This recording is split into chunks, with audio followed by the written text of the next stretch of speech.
भाई ये सऊदी अरब का सऊदी इमार कंपनी है। डायरेक्ट कंपनी का वीज़ा है, कोई सप्लायर नहीं है।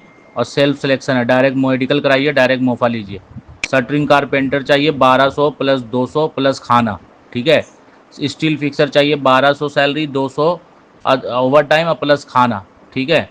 तो 1400 प्लस खाना हो गया। और कंस्ट्रक्शन हेल्पर चाहिए 1100 प्लस खाना। 11 घंटे का ड्यूटी है।